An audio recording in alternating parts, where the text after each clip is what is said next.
نبوت کے ظہور سے پہلے، اس لیے کہ حضور علیہ الصلوۃ والسلام کو نبوت تو آپ کو بہت پہلے سے ہی دے دی گئی تھی،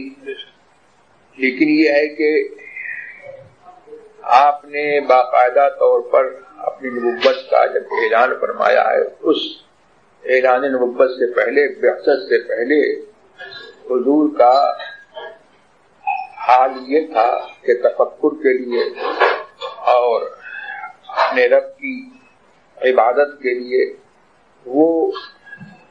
تشریف لے جاتے تھے اپنے گھر سے دور غار حرا میں، اور وہاں اوپر یتحنسوا کا لفظ آیا ہے کہ تعبد